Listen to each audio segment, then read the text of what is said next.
Nah, SPPG dalam konteks penanganan pemenuhan kebutuhan dasar, terutama pemenuhan gizi, SPPG benar-benar hadir. Maka SPPG ini hadir sebagai jembatan efektif. Nah, dalam banyak literatur, SPPG ini bisa kita asosiasikan sebagai street level implementation. Jadi negara itu hadir konkret dan dia ngurusin urusan yang menurut kita sederhana tapi dampaknya meluas. Karena menurut saya SPPG ini sukses dan bisa bertahan atau survive di tengah-tengah kondisi atau ancaman. Karena secara struktural memadai, kemudian fungsinya bisa fleksibel dan adaptasi tentunya. Dan di dalamnya ada nilai-nilai partisipatif. Selamat datang di Podcast Menyala. Dari sini menyala kemana-mana.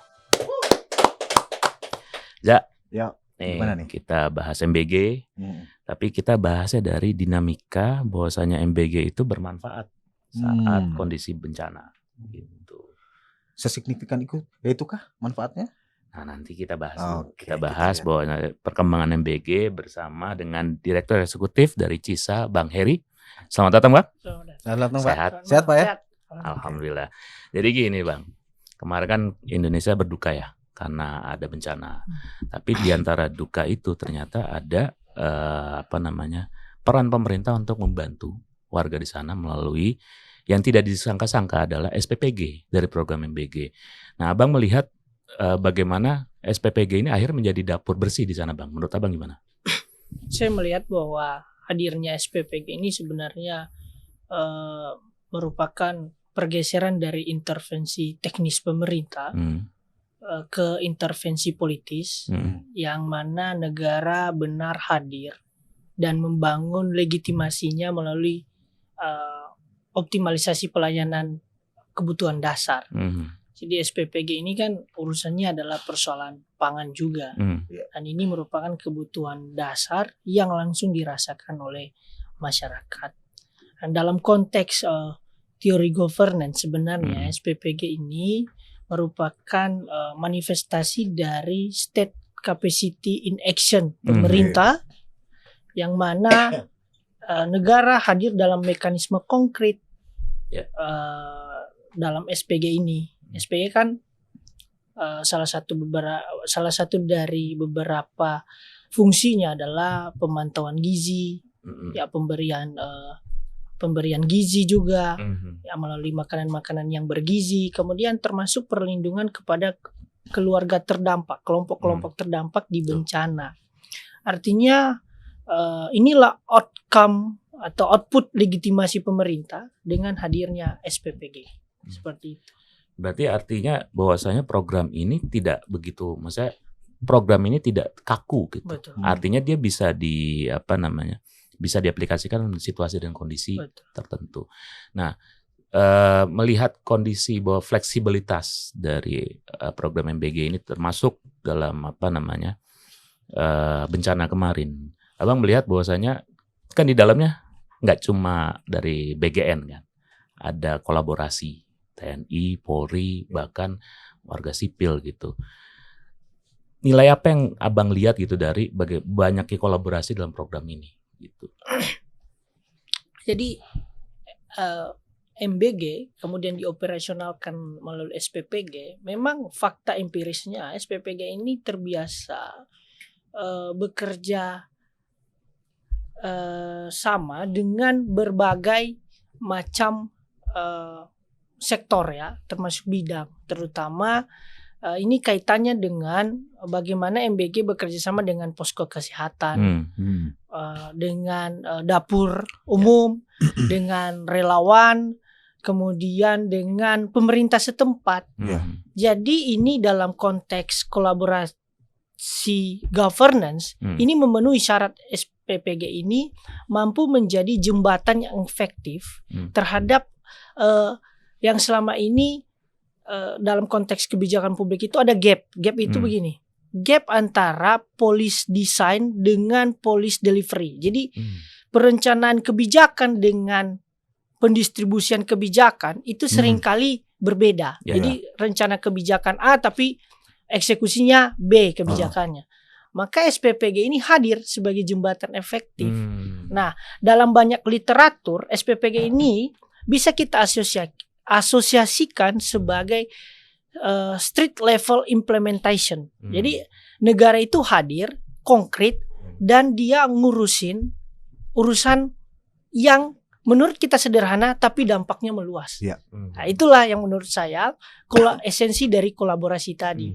Jadi negara tidak hanya bekerja sendiri, tapi bekerja bersama-sama, bergotong royong dengan memanfaatkan kompetensi dan kapasitas di setiap lembaga itu, sehingga SPPG menjadi leader atas program MBG. Nah, seperti itu kira-kira. Nah, tadi saya setuju ya kata beliau. Nah, di samping itu banyak pengamat yang menilai bahwa manfaat MBG ini bukan soal di gizi saja, gitu. Betul. Ya, menambah gizi kan untuk menghilangkan stunting lah ya. Nah, tapi manfaat MBG ini multidisiplin lah. Artinya ada ekonomi, Betul. ya, ada tuh penyerapan tenaga kerja. Nah, menurut Bapak ini seperti apa? Kok bisa?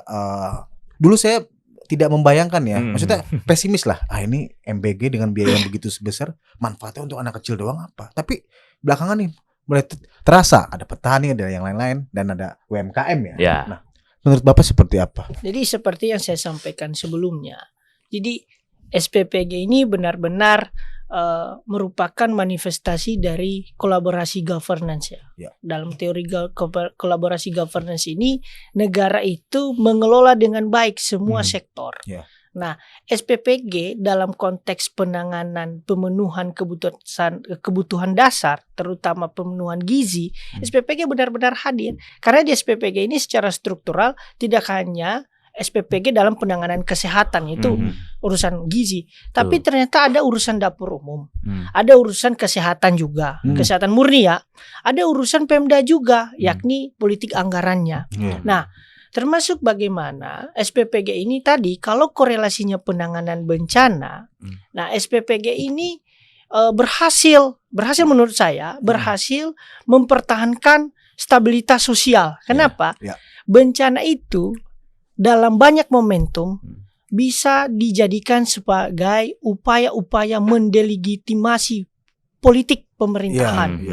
Jadi mereduksi peran-peran pemerintahan. Ya, per hari ini banyak yang pro dan kontra terhadap penanganan bencana misalnya. Tapi dengan hadirnya SPPG, hadir dan konkret di masyarakat dan dirasakan implementasinya. Nah, ini yang saya sebut sebagai bagaimana dalam banyak literatur SPPG ini memanfaatkan potensi yang ada, stakeholders yang ada, elemen yang ada, kemudian bekerja sama-sama dan menyelesaikan persoalan yang paling mendasar. Apa itu persoalan yang paling mendasar? Adalah urusan perut, urusan makanan. Dan bukan hanya urusan perut dan makanan, tapi kolaborasi ini menciptakan kohesi sosial yang cukup kuat di masyarakat. Akhirnya stabilitas politik pun terjamin dengan hadirnya SPPG seperti ini. Artinya itu juga bermanfaat secara sosial ya, betul. Membangun solidaritas sosial. Solidaritas yang baru ya. Betul. Dan ini mungkin sulit kita temukan di beberapa program tahun sebelumnya. Betul. program. Berarti dengan adanya SPPG ini ya di program MBG, artinya dia paling siap dong Bang. Kalau bicara keadaan bencana gitu. Betul. Paling siap sebagai salah satu penetrasi awal gitu ketika ada bencana. Bisa dikatakan seperti itu Bang? Betul, karena begini, SPPG kan secara infrastruktur terdiri dari banyak struktural sebenarnya, secara tidak langsung. Kemudian fungsi di bencana ini kan pasti arahnya adalah kebutuhan dasar. Jadi pasca bencana itu acap kali kebutuhan dasar ini terganggu. Ya. Per hari ini kan yang terjadi di beberapa daerah Aceh, Sumatera Utara dan kemudian Sumatera Barat ini sebenarnya hanya persoalan kebutuhan dasar. Nah, kebutuhan dasar itu mandek karena akses logistik, distribusi, jalur-jalur transportasi tertutup. Nah, sementara SPPG kan sudah terbentuk. Nah, inilah treatment awal pemerintah menurut saya yang mampu menjangkau lebih dekat dan awal. Nah, makanya saya sebut sebagai instrumen negara yang sah untuk mempertahankan kohesi sosial di masyarakat. Dan selain itu juga SPPG bisa dikatakan ketika kondisi bencana, dia bisa menjadi pusat atau titik Betul. sebagai titik untuk pengamanan Betul. fisik dan pendataan ulang korban-korban. Seperti itu Bang berarti ya. Betul. Dan artinya program MBG ini ya tidak soal bergizi, ya kan? Tidak soal bergizi, tapi bagaimana masyarakat atau warga itu aman. Bisa dikatakan seperti itu Bang ya. Betul. Nah ini menarik nih soal SPPG, MBG dan bencana. Tapi kita bisa melihat juga kalau misalkan apa yang terjadi di Sumatera saat ini Bang.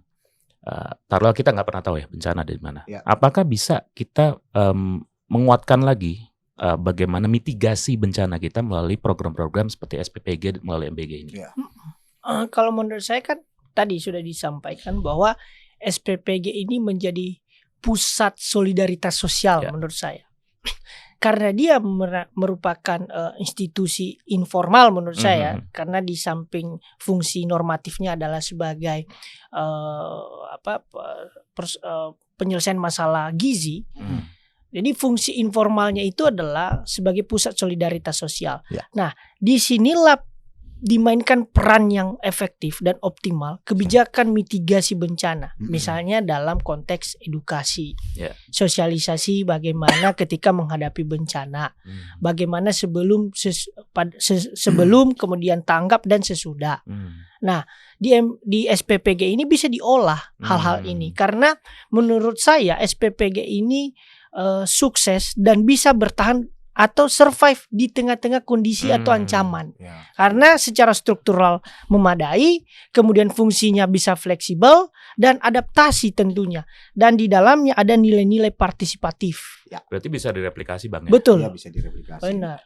Nah, ini kan kita jadi optimis lah Betul. melihat MBG ini kan, yang mungkin tadinya kita agak menduga-duga, tetapi kita benar-benar merasakan manfaat ekonominya yang mungkin dulu Indonesia ini fokus ekonomi ini hanya di Jawa ya. Betul. Tapi hari ini mungkin di setiap daerah Sumatera dan daerah timur bahkan itu merasakan manfaatnya. Nah, kira-kira Bang Heri nih, kira-kira ini harus dikawal ya. Jangan sampai awalnya doang nih bagus, ke depannya mungkin agak ini. Nah, kira-kira kita nih mengawalnya seperti apa tuh program ini buat katakanlah 5-10 tahun ke depan agar kita bisa mencapai target kita Indonesia emas lah. Betul. Ya, kira-kira seperti apa Pak? Tentunya yang paling saya lihat adalah fokus pemerintah kepada program ini dalam konteks politik anggaran. Jadi anggarannya ini harus benar-benar transparan. Nah, transparansinya ini wujud nyata dari bagaimana pemerintah bekerja nantinya secara akuntabel. Nah, pemerintah yang akuntabel tentunya akan membuktikan diri dalam konteks SPPG. SPPG kemudian mereproduksi MBG yang berkualitas tentunya ya. Nah, ini yang kita butuhkan, yakni transparansi fiskal yang ada di SPPG atau MBG. Itu yang pertama. Yang kedua adalah penguatan SDM secara struktural. Jadi keterlibatan masyarakat lokal itu harus benar-benar dioptimalkan. Karena yang mengetahui karakter, budaya, kearifan lokal adalah masyarakat lokal. Jadi karakter budaya bertemu dengan regulasi yang normatif itu cakep menurut saya. Jadi kerjanya itu bukan up bottom, tapi bottom up juga tersinergi. Jadi menurut saya ini benar-benar akan sempurna ketika semua elemen berkolaborasi di dalam SPPG ini. Seperti itu. Ya, jadi intinya adalah kolaborasi. Betul. Partisipasi. Betul. Dari maupun tuh kesadaran tuh dari semua pihak ya, dari pemerintah yang paling pusat sampai ke masyarakat. Nah, ini sepertinya menarik nih. Bang Hairil. Nah, kira-kira seperti apa? Jadi gini Bang, ada hal menarik lagi juga nih, keberadaan program MBG ini kita bisa melihat selain membantu dari gizi dan ekonomi, tapi saya melihat hal lain gitu loh. Karena saya melihat bagaimana di wilayah bencana tadi yang Abang sebutkan itu kan menjadi titik tolak bahwasanya itu nggak hanya cuma sekedar dapur, betul, tapi juga sebagai tempat-tempat yang lain. Saya melihat bahwa SPBG atau melalui program MBG ini juga tak hanya membangun gizi, tak hanya membangun soal ekonomi, tapi membangun peradaban, Bang. Betul. Iya. Menurut Abang gimana? Iya, saya sepakat soal itu, Bang. Karena saya kembali tadi konteks MBG ini kan sukses mempertahankan kohesi sosial yang kuat di masyarakat. Nah, iya. Wujud kohesi sosial ini adalah solidaritas. Hmm. Nah, apalagi soal penanganan bencana ya. Penanganan bencana ini kan warga terdampak itu tanpa terkecuali. Ya. Dari strata atau status sosialnya, Betul. baik kaya maupun miskin, Ya. baik pejabat maupun rakyat jelata, rakyat biasa. Ya. Artinya bahwa hadirnya SPPG menghidupkan kohesi sosial, wujud nyatanya solidaritas sosial. Ya. Solidaritas sosial ini memperkuat peradaban. Hmm. Karena nilai-nilai dasar yang menjadi karakter bangsa ini menurut saya adalah soal solidaritas sosial. Apa itu wujud nyatanya, yakni soal gotong royong. Ya. Nah, poinnya di sana. Jadi nilai gotong royong itu hadir dalam konteks solidaritas sosial karena triggernya adalah kohesi sosial yang kuat dengan adanya SPPG. Oke. Iya. Ini menarik nih pernyataannya Bang Heri nih, karena kita jadi tersadar bahwasanya MBG itu bukan soal gizi doang. Gitu. Nah, ini kan udah berjalan setahun ya, Bang. Betul. Tentunya kita ingin jauh lebih baik ke depannya. Cuma kan pasti ada tantangannya. Nah, kalau yang melihat kondisi sekarang, kira-kira apa yang perlu kita siapkan ke depannya? Karena kan tantangan yang ya kita nggak tahu tahun depan seperti apa. Iya, Menurut Abang tantangan apa yang harus disiapkan untuk dihadapi dari program ini? Oke. Tantangannya tetap masih pada konteks transparansi ya. Ini kan anggarannya cukup luar biasa besar. Jadi kita berharap bahwa siapapun yang terlibat, stakeholders yang terlibat benar-benar amanah. Itu yang pertama. Yang kedua, ini masih erat korelasinya dengan yang poin pertama, yaitu transparansi. Apa? Jadi itu soal kualitas dari MBG. Ya. Kita melihat banyak case juga. Tidak dapat dipungkiri bahwa case-nya adalah soal kualitas makanannya, soal kualitas produknya MBG ini. Nah, tentunya ini juga harus dirapikan oleh pemerintah, mencari titik atau jalan tengah untuk menyelesaikan atau mencari solusi agar tetap mempertahankan kualitas tanpa meminggirkan persoalan-persoalan lainnya, misalnya yakni soal transparansi. Jadi dua tantangan ini menurut saya, soal transparansi dan juga kualitas produk dari MBG. Oke, berarti tentunya bagaimana kita mengemasnya program Betul. ini, dan tentu sebagai sebuah program MBG ini tentu bukan program yang hanya sebentar kan, gitu. Kalau Abang melihat nanti dampaknya dari program ini 5-10 tahun ke depan itu seperti apa? Nah, dampak positifnya. Jadi saya kembali kepada kepercayaan saya bahwa MBG ini kan sebenarnya muncul dari cikal bakal Pak Prabowo mencetuskan sebuah program yang namanya pemberian susu gratis sebenarnya. Ya, yang disebut sebagai revolusi putih oleh Pak Prabowo. Jadi saya menyebut ini adalah revolusi putihnya Prabowo 3.0. Nah, jadi saya menyebut MBG ini adalah revolusi putihnya Pak Prabowo 3.0. Karena sebelumnya dari susu, kemudian makan siang gratis, kemudian MBG transformasinya. Artinya bahwa ini soal keberlanjutan. Pak Prabowo menyadari bahwa pembangunan sumber daya manusia paling utama dan paling mendasar adalah bagaimana manusia atau SDM itu terpenuhi secara gizi. Nah, Pak Prabowo paham betul bagaimana SDM itu atau teori human capital itu bekerja, yakni SDM. Kalau SDM bagus, menurut Pak Prabowo yang saya lihat adalah akan berpengaruh pada pertumbuhan ekonomi. Nah, jadi efeknya ini efek domino dan efek yang cukup komprehensif. Jadi setelah dari SDM diperbaiki, itu akan membuat pertumbuhan ekonomi juga semakin Berarti membaik. saling terkorelasi Bang, Betul. ya, satu dengan lain. Itu karena korelasinya dikuatkan dengan hubungan antara teori human capital yang disadari oleh Pak Prabowo betapa pentingnya membangun sumber daya manusia lewat pemberian gizi. Artinya pembangunan yang paralel ya. Betul, paralel Dari dan satu berkelanjutan. Di satu sisi Presiden Prabowo membangun teknologi, Betul. di sisi lain melalui MBG ini Betul. SDM-nya. Betul, SDM. dipersiapkan. Oke, ini menarik nih, Hmm. insight menarik ya. Ya, jadi kita tidak membayangkan ya sebelumnya. Saya bangga tuh dengan tuh beliau. Kalau kemarin-kemarin kita menyebutnya hanya tuh reformasi. Beliau Nah. sudah revolusi. Artinya Betul. beliau sudah selangkah lebih maju. Betul. Terima kasih Pak Heri Iya, sudah Sama-sama. mengisi di podcast kita. Semoga sehat selalu dan lancar segala urusannya. Amin. Oke teman-teman, terima kasih yang sudah mengikuti podcast kita. Kita undur diri dulu. Menyala.